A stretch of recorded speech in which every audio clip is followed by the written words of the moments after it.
찬송가 360장 행군나팔 소리에 함께 찬송하시겠습니다.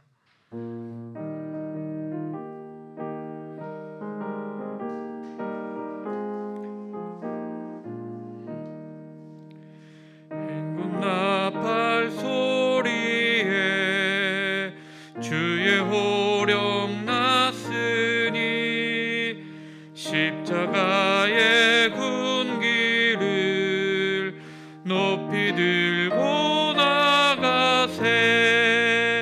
선한 싸움 다 싸우고 의의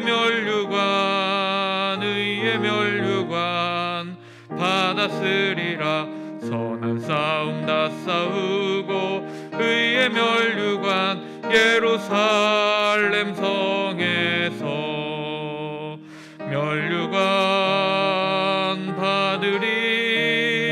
저 요단강 건너 우리 싸움 마치는 날 의의 면류관 예루살렘 성에서 악한 마귀 권세를 모두 깨쳐버리고 승리하신 주님과 승전가를 부르세. 선한 싸움 다 싸우고 의의 면류관 받았으리라. 선한 싸움 다 싸우고 의의 면류관 살렘 성에서 면류관 받으리. 저 요단강 건너 우리 싸움 마치는 날 의의 면류관 예루살렘 성에서 달려갈 길 다 가고 싸움 모두 마친 후 주와 함께 기쁨을 용사들아 누리세. 선한 싸움 다 싸우고 의의 면류관 받았으리라. 선한 싸움 다 싸우고 의의 면류관 예루살렘 성에서 면류관 받으리. 저 요단강 건너 우리 싸움 마치는 날 의의 면류관 예루살렘 성에서.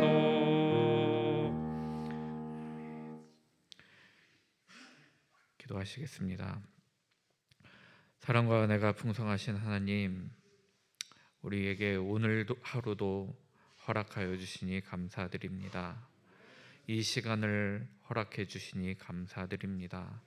하나님, 우리가 그 감사한 마음으로 주님 앞에 나와서 주님 앞에 예배하고 또한 기도합니다. 우리의 이 예배를 받아주시고 우리의 기도에 응답하여 주시옵소서. 하나님, 기도하는 것은 하나님 이곳에서 우리가 주님 앞에 기도하는 그 모든 것들이 하나님의 뜻에 맞는 것들이 되어지기를 소망합니다.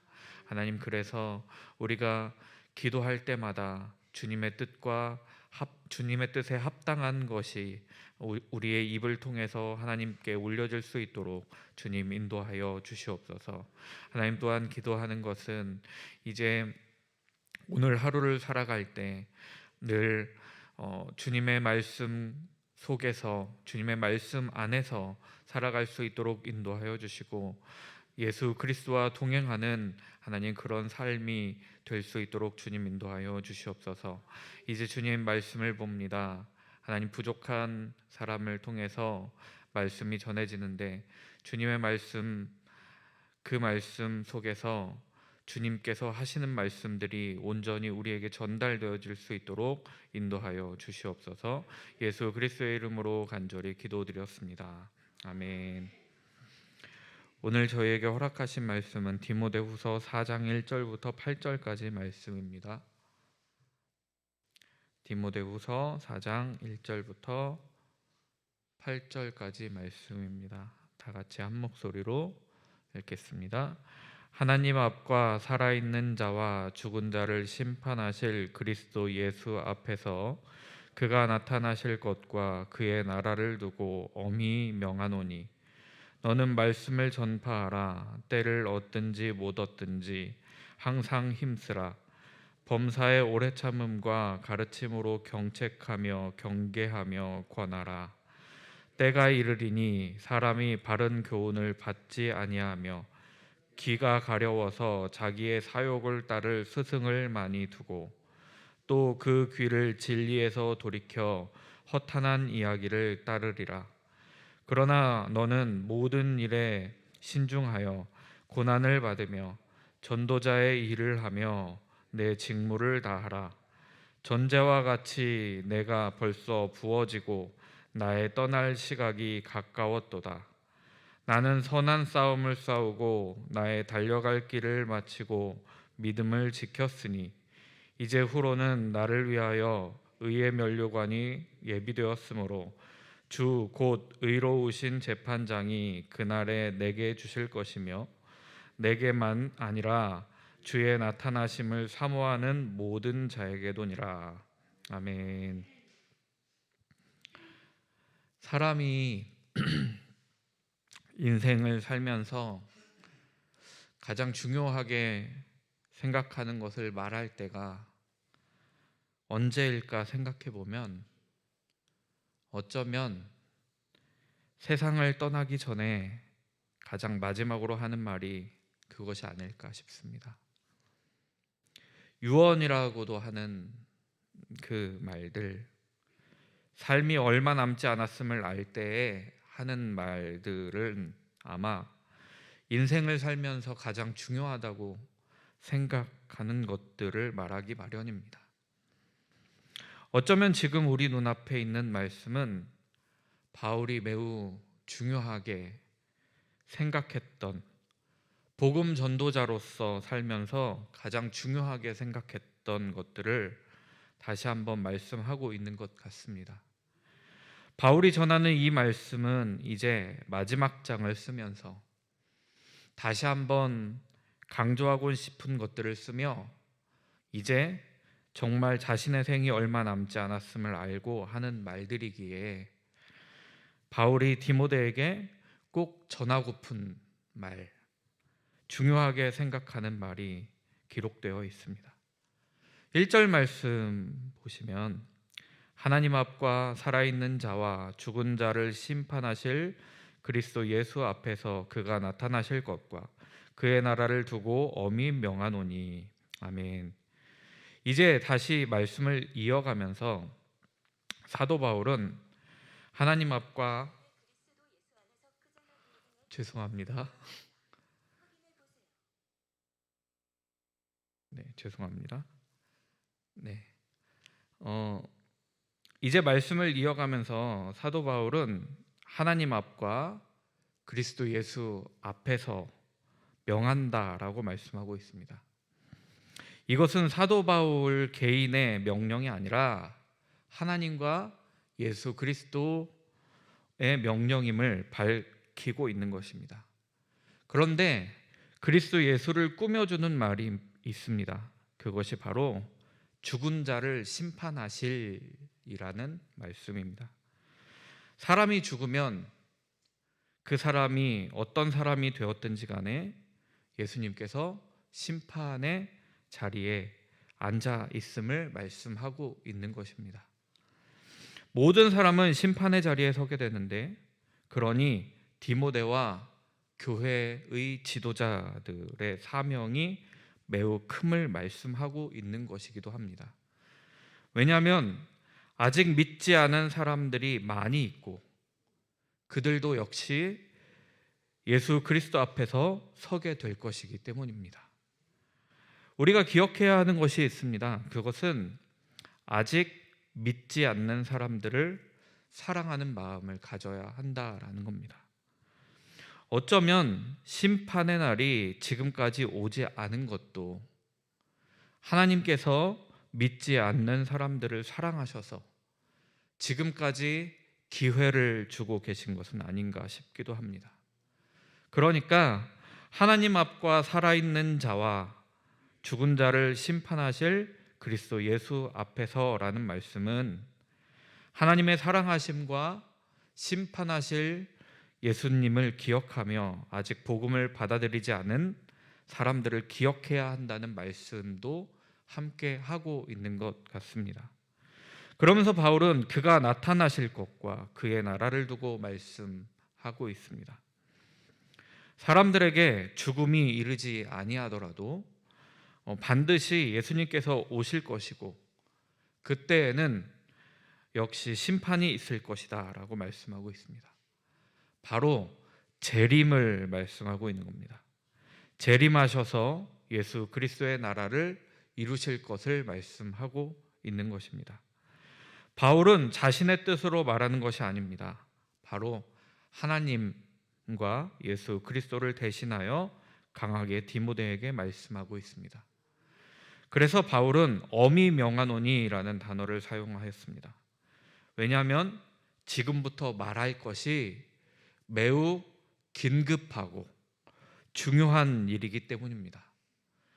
죽으면 혹은 죽지 않더라도 예수님께서 재림하시면 그 후에는 심판이 있을 것이기 때문입니다.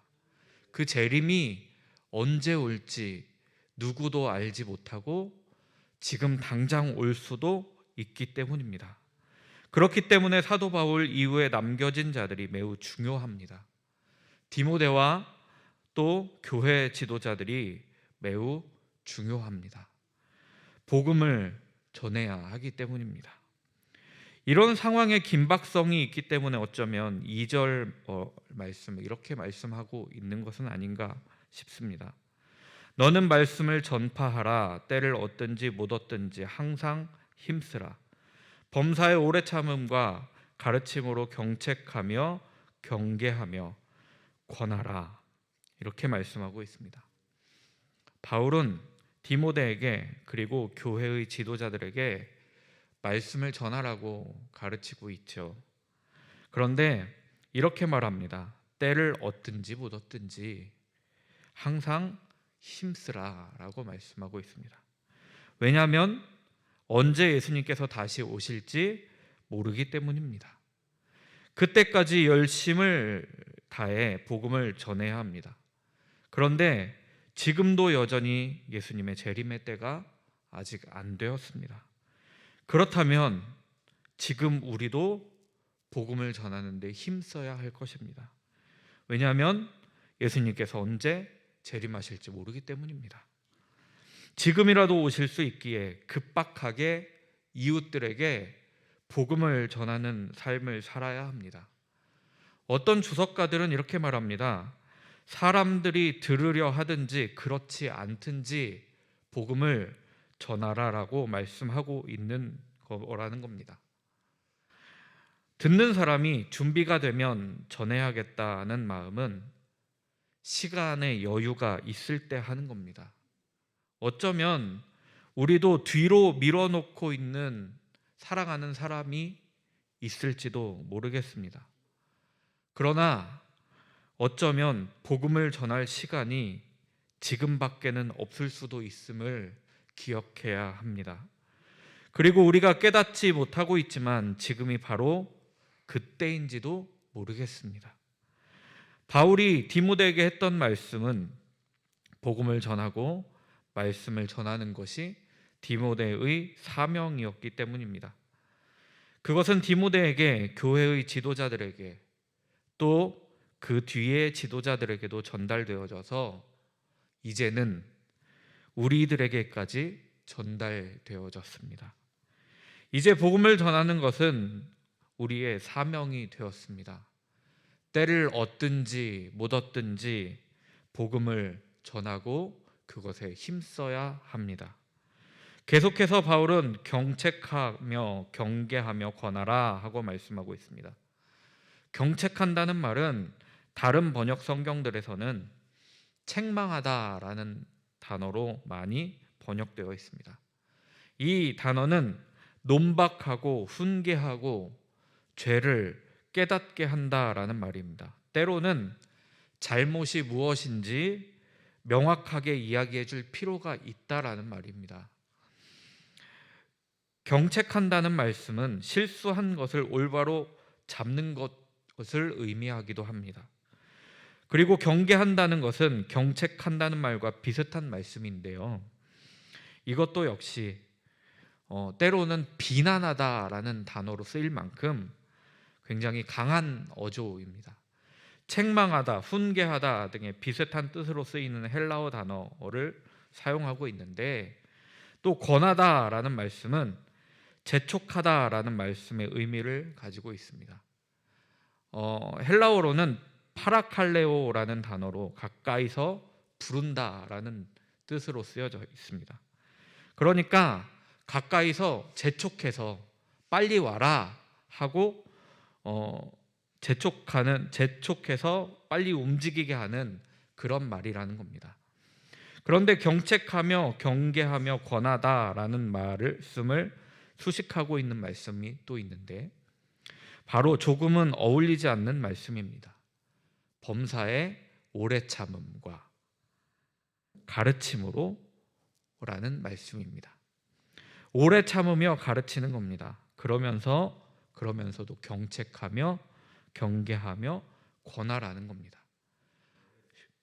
다른 사람이 아닌 거짓 교사들, 거짓 가르침을 따르는 사람들에게도 이렇게 해야 된다라고 말씀하고 있는 것입니다. 그들에게 바른 가르침으로 참으며 경책하며 경계하고 권하는 겁니다. 그것은 복음을 믿게 하고자 하는 것입니다. 그러나 사람들은 점점 자신의 욕심에 흔들리며 자신이 듣고 싶은 말씀만을 듣습니다. 3절과 4절 말씀입니다. 때가 이르리니 사람이 바른 교훈을 받지 아니하며 귀가 가려워서 자기의 사욕을 따를 스승을 많이 두고 또 그 귀를 진리에서 돌이켜 허탄한 이야기를 따르리라. 때가 이를 것이라고 말씀하고 있는데, 그 때가 언제냐면 말세의 때, 종말의 때, 재림의 때를 말씀하고 있는 것입니다. 사람들이 그때가 되면 사람들이 듣지 않으려 한다라는 겁니다. 자신이 듣고 싶어 하는 것만 들으려 한다라는 겁니다. 귀가 가려워서 자기의 사욕을 따른다라고 말씀하고 있습니다. 이 귀가 가려워서라는 말은 이제 고대 철학자들의 논쟁을 할 때 자주 사용되었던 말이라고 합니다. 귀만 즐겁게 여기고 듣기 어렵고 따르기 어려운 말씀은 즐겁게 듣지 않는 것을 말할 때 이렇게 말합니다. 욕심만 따라가는 사람들이 점점 많아집니다. 그래서 자신의 욕심을 채우기 위해서 바른 교훈을 받지 않는 겁니다. 말씀을 듣는 것도 마찬가지입니다.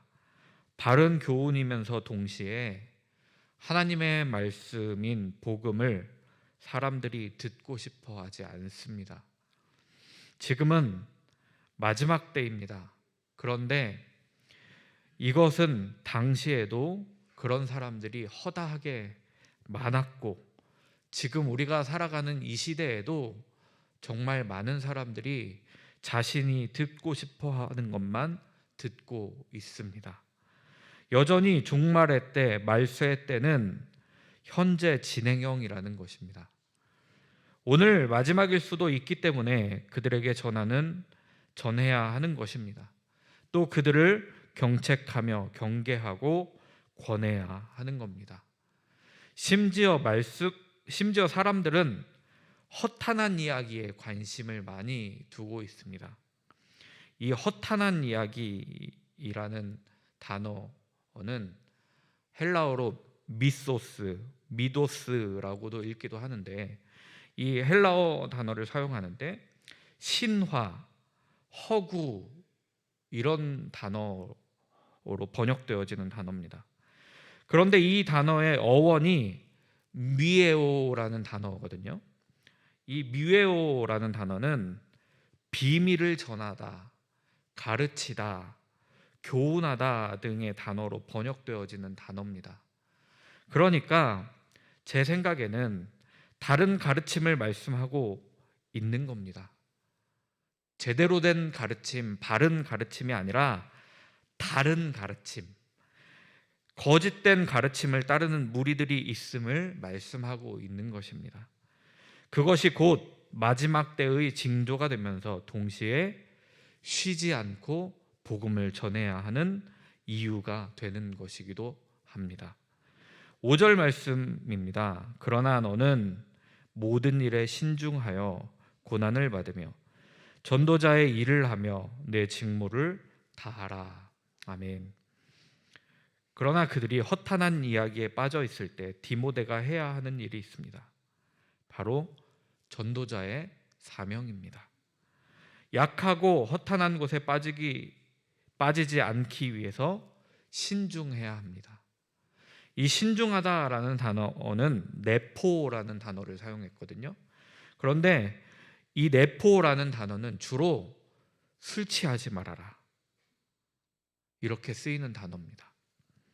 이 술 취하지 말라는 단어는 주로 종말의 때 그리스도의 재림을 기다리면서 늘 경계하는 태도를 놓치지 말라는 말씀을 할 때 사용되어지는 단어입니다.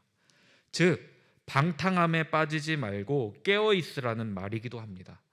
실제로 데살로니가전서 5장 6절에는 똑같은 단어를 사용하고 있는데, 그러므로 우리는 다른 이들과 같이 자지 말고 오직 깨어 정신을 차릴지라 하고 말씀하고 있습니다.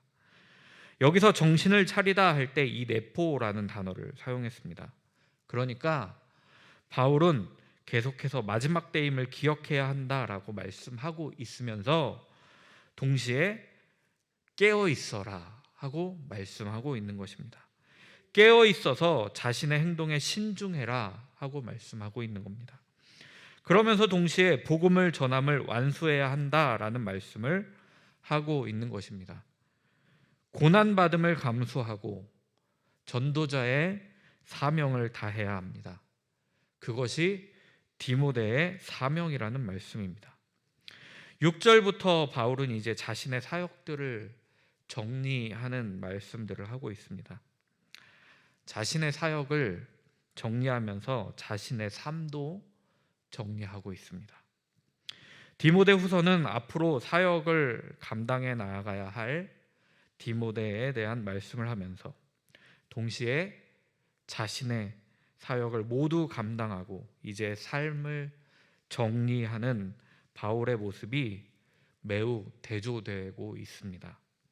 그러면서 동시에 바울의 삶과 같이 디모데가 살아갈 것이라는 기대감을 주기도 합니다.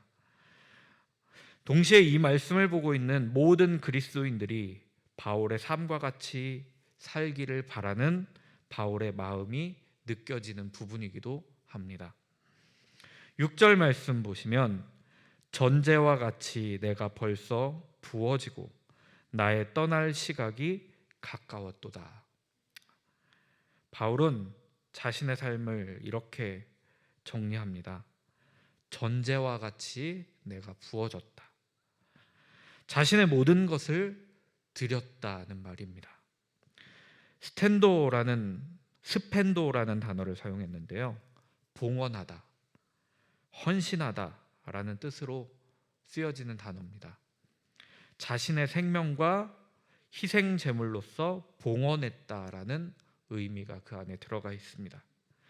자신의 모든 것을 드려 예수 그리스도 앞에 드렸다는 겁니다. 바울의 삶은 실제로 그러하였습니다. 죽기까지 예수 그리스도의 복음을 전했고, 지금 디모데 후서도 사형 집행을 앞둔 상황에서도 디모데에게 편지하며 복음 전도자로서의 삶을 살기를 바란다고 말씀하고 있습니다. 마찬가지로 마지막까지도 바울은 예수님 앞에서 열심을 다했습니다. 바울은 자신의 시각이 얼마 남지 않았음을 알고 있습니다. 그런 의미에서 보면 디모데후서의 말씀이 바울에게는 정말 유언과 같은 말씀입니다. 특히 마지막 장을 쓸 때는 어쩌면 더욱 눈물로 자신의 모든 것들을 담아서 한자 한자 편지를 써내려가지 않았을까 싶기도 합니다. 바울은 이어서 7절에서도 자신의 삶을 회고하고 있는데요. 나는 선한 싸움을 싸우고 나의 달려갈 길을 마치고 믿음을 지켰으니. 아멘. 죽음이 이제 얼마 남지 않았음을 말하면서 바울은 나는 지금까지 선한 싸움을 싸웠다 하고 말씀하고 있습니다. 여기서 싸움은 마지막 악한 것들과의 싸움이기도 하겠지만 아마도 저는 이렇게 생각합니다. 자신과의 싸움이 아니었을까. 마치 마라톤을 하는 사람들이 그만 포기하고 싶은 자신의 마음과 싸움을 하면서 뛰는 것과 같이 하나님의 사역을 끝까지 감당하며 싸워왔던 자신의 마음을 말씀하고 있는 것은 아닌가 싶습니다. 마지막 달려갈 길을 마치고 이제 사역이 끝이 나고 끝까지 그 사역들을 잘 감당했습니다. 바울의 이 고백들이 우리의 생의 마지막에도 고백되어지는 역사가 있기를 소망합니다. 바울은 끝까지 믿음을 지켰습니다. 저는 자꾸 이 말씀, 7절 말씀을 보면서 이런 생각이 들었습니다. 나의 마지막 때에 과연 나는 이런 고백을 할 수 있을 것인가? 나는 선한 싸움을 싸우고 나의 달려갈 길을 마치고 믿음을 지켰다 하는 말을 바울과 같이 그렇게 담담하게 자신의 삶을 회고하면서 할 수 있을 것인가? 우리의 마지막이 바울과 같이 이렇게 회고되어지는 귀한 역사가 있기를 간절히 소망합니다. 그러나 바울은 슬퍼하지 않았습니다. 그는 소망을 가지고 기대하고 있습니다. 8절 말씀 보시면 이제 후로는 나를 위하여 의의 면류관이 예비되었으므로 주 곧 의로우신 재판장이 그 날에 내게 주실 것이며 내게만 아니라 주의 나타나심을 사모하는 모든 자에게도니라. 아멘. 사도 바울은 살아있는 자와 죽은 자를 심판하실 예수 그리스도를 언급하고 있습니다. 그분으로부터 면류관이 예비되었다라고 말씀하고 있습니다. 그러나 이것은 사도 바울과 같이 대단한 사람에게만 주어진 특권이 아니라는 겁니다. 주님의 나타나심을 사모하는 모든 자에게 그리할 것이다 라고 말씀하고 있습니다. 그러니까 예수님께서 재림하셔서 심판하실 것인데 믿음이 없는 사람들은 그 마지막 때를 두려워할 것이고 믿음이 있는 사람들, 예수님의 재림을 기다리는 사람들, 예수님께서 오셔서 박해받고 고난받던 그리스도인들을 구원하실 날을 고대하며 믿는 사람들은 주님의 나타나심을 기다리고 고대했을 것입니다. 다시 오시는 날을 사모한다라고 말씀하고 있습니다. 그렇게 예수님의 다시 오심을 사모하는 사람에게는 면류관을 주실 것이다. 그렇다면 이제는 디모데에게 사명이 남아 있습니다. 교회 지도자에게 사명이 남아 있습니다. 많은 그리스도인들에게 사명이 남아 있습니다. 한 사람이라도 주님의 재림을 기다리는 사람들로 바꾸어야 하는 사명입니다. 복음을 믿지 않던 사람들, 그 사람들에게 그러기에 복음을 열심히 전해야 하는 겁니다.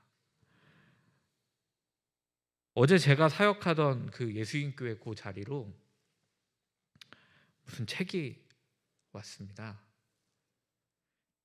제가 없을 때 이제 저희 아내만 있을 때 왔는데, 이름을 밝히지 않고 단지 원로 목사라는 이름으로 자신이 은혜 받고 많은 도움을 받았다고 하면서 목사님께 선물해 드리고 싶다라고 하면서 책이 10권이 온 거예요.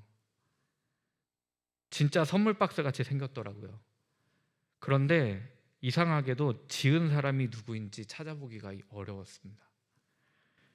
이래저래 인터넷을 검색해 보니까 제7일 안식일교회에서 운영하는 출판사에서 보내온 책이더라고요.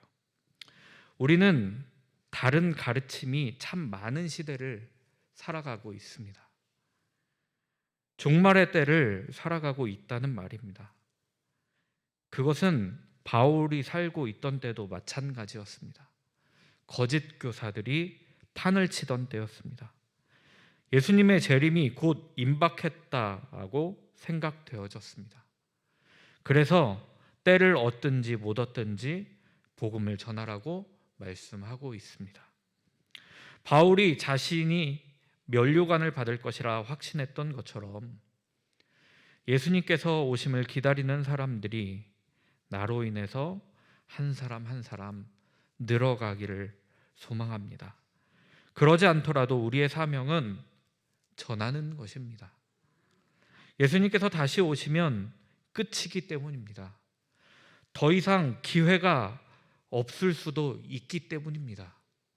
사랑하는 이웃들, 사랑하는 사람들 구해야죠.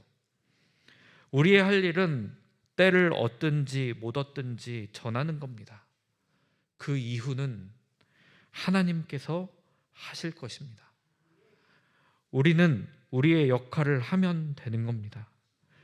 우리가 그렇게 쓰임받아서 7절의 바울의 고백이 우리의 고백이 되어서 우리의 마지막 때에 바울과 같이 그렇게 고백할 수 있기를 간절히 소망합니다.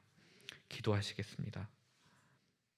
오늘은 어린이 교회와 청소년 교회를 위해서 기도 부탁드립니다.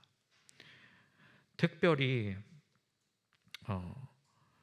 진학을 하는 아이들을 위해서 기도해 주시기 바랍니다. 또 선교사님들을 위해서도 기도 부탁드립니다. 선교사님 가정에 선교사님의 자녀들을 위해서 또 기도 부탁드립니다. 선교사의 자녀라는 이유만으로 함께 그곳에 있고 그곳에서 또 상처도 받고 그럴 때가 있습니다. 그들을 위해서 기도해 주시고 그들을 떠올리면서 기도해 주셨으면 좋겠습니다. 사랑과 은혜가 풍성하신 하나님, 바울의 그 회고하는 모습이 우리가 우리의 마지막 날에 회고하는 말씀이 되기를 소망합니다. 성령께서 우리와 함께하여 주시고 날마다 우리와 동행하여 주셔서 또한 가르침을 허락하여 주셔서 우리가 날마다 깨닫게 하시고 그래서 그 성령의 말씀에 응답하는 우리들 되게 하여 주시옵소서. 바울과 함께 바울과 같이 살았던 사람들을 바라보면서 또 우리도 바울과 같이 살게 해달라고 그렇게 기도하면서 결단할 수 있도록 인도하여 주시고 우리의 이웃들 중에 아직 믿지 아니하는 사람들, 그 사람들을 바라보며 먼저 사랑하는 마음을 품게 하셔서 안타까운 마음을 품게 하셔서 그들에게 전할 수밖에 없는 마음을 우리에게 허락하여 주시옵소서. 그것이 우리에게 주어지는 사명임을 기억하고 예수 그리스도의 재림이 심판의 때가 오늘 당장 지금 이 순간에 올 수도 있음을 기억하며 우리가 삶을 살아가며 복음을 전하는 삶을 살게 하여 주시옵소서. 이 모든 말씀 우리를 구원하신 우리 주님 예수 그리스도의 이름으로 기도드렸습니다. 아멘. 사랑하는 하나님.